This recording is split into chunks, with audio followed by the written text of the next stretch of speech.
নমস্কার বন্ধুরা, অনুদির রান্নাঘরে তোমাদের আরও একবার স্বাগত। তো বন্ধুরা, আমি আজকে আর একটা নিরামিষ রান্না নিয়ে তোমাদের সামনে হাজির হয়েছি।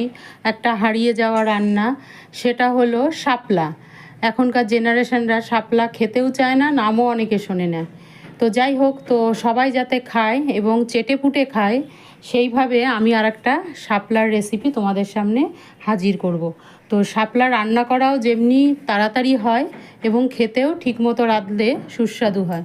তো কি করে এই সুস্বাদু রান্নাটা করা হয়, চলো তোমাদের সাথে শেয়ার করি। তো বন্ধুরা দেখো, শাপলা করার জন্য আমি কিছু শাপলা খোসা ছাড়িয়ে একটু বড় বড় করে কেটে নিয়েছি।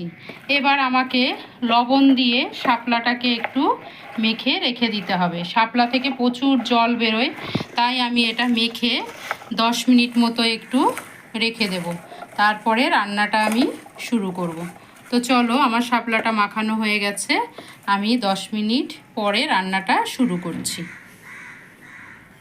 তো বন্ধুরা দেখো, এই রান্নাটা করার জন্য আমাকে প্রথমেই যেটা করতে হবে সেটা হচ্ছে, আমি একটা কড়াই বসিয়ে দিয়েছি। কড়াইয়ের মধ্যে আমি তেল একটুও দেব না, শুকনো কড়াইতে কিছু জিনিস ভেজে নেব। সেটা হচ্ছে, দেখো 8-10 কোয়া রসুন, তারপরে দেব 3-4টে কাঁচা লঙ্কা, আর দেব বেশ খানিকটা কালো জিরা দিয়ে এবার এটাকে আমি গ্যাসটা কমিয়ে 2-3 মিনিট একটু ড্রাই রোস্ট করে নেব।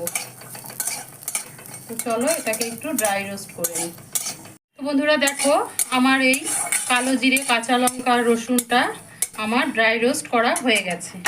এবার এটাকে আমি ঢেলে নেব। তো বন্ধুরা দেখো, এবার আমি কড়াইতে একটু তেল দেব।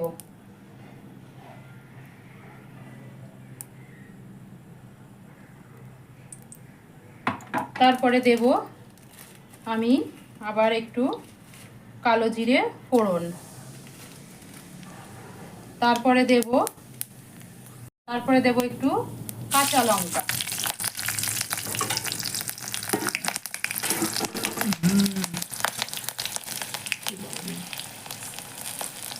এবার দেখো আমি শাপলাটাকে ছেড়ে দিই।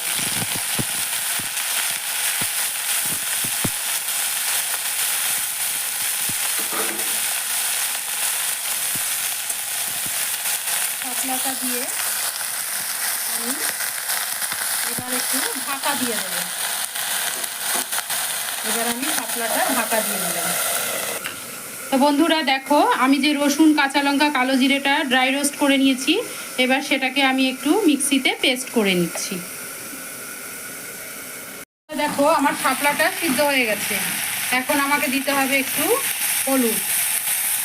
এই রান্নাতে আর কিচ্ছু না, শুধু একটু লবণ আর হলুদ, ব্যাস।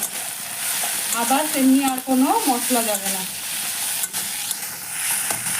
এরপরে দেখো, আমি যে পেস্টটা করে রেখেছিলাম কাঁচা লঙ্কা, কালো জিরে আর রসুন, সেটা আমি দিয়ে দিলাম।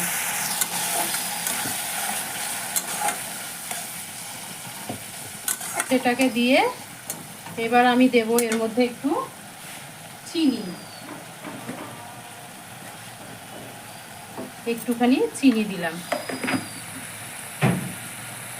দিয়ে এবার এটাকে একটু মাখা মাখা হলেই নামিয়ে দেব। তো বন্ধুরা দেখো, আমার শাপলা একদম রেডি। দেখতে পেলে কত সহজে শাপলা রান্না করা, খুব সোজা এবং খুব তাড়াতাড়ি হয়। 8-10 মিনিটের মধ্যে শাপলা রান্না হয়ে যায়। তো চলো, রান্না শেষ, এখন আমি পরিবেশন করি। তাহলে বন্ধুরা, আমার শাপলাটা দেখো কত তাড়াতাড়ি, কত সুন্দর একটা রেসিপি করে ফেললাম। তোমরা বাড়িতে অবশ্যই এটা ট্রাই করো এবং কমেন্টস করে আমাদের জানিও তোমাদের কেমন লাগলো। আর বন্ধুরা, আমার রান্নাটা যদি ভালো লাগে একটু লাইক করো, শেয়ার করো এবং কমেন্টস করো।